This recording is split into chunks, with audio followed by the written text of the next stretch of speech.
ഇറാന്റെ ആണവായുധം ഏത് വിധേനയും നശിപ്പിക്കുമെന്ന് ഡൊണാൾഡ് ട്രംപ്. ആണവായുധം പ്രയോഗിക്കാനുള്ള ഇറാന്റെ ശേഷി പൂർണ്ണമായും നശിച്ചു കഴിഞ്ഞു. ഇറാൻ ലോകത്തിന് തന്നെ ആണവ ഭീഷണിയാകുന്ന സാഹചര്യം പൂർണ്ണമായും ഒഴിവാക്കിയെന്നും ട്രംപ് അറിയിച്ചു.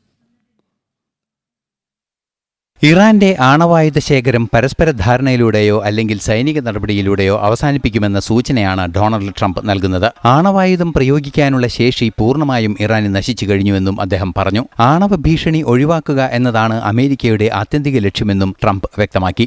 We're at a point we're going to come out of Iran very quickly and it's going to be very strong one way or the other, whether it's a piece of paper or the very tough way, okay?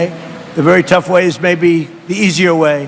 But we're going to come out and your fertilizer prices are going to go way down. ഇറാന്റെ ആണവ ശേഖരം അമേരിക്കയിലെത്തിച്ച് നശിപ്പിക്കുമെന്ന് നേരത്തെ Trump സൂചിപ്പിച്ചിരുന്നു. 450 kilogram സമ്പുഷ്ടീകരിച്ച യുറേനിയമാണ് ഇറാന്റെ കൈവശമുള്ളത്. ആണവായുധം നിർമ്മിക്കില്ലെന്നും പുറത്തുനിന്ന് വാങ്ങില്ലെന്നും Iran ഉറപ്പു നൽകിയിരുന്നതായും നേരത്തെ ട്രംപ് പറഞ്ഞിരുന്നു. ഇന്റർനാഷണൽ ഡെസ്ക്, ജനം.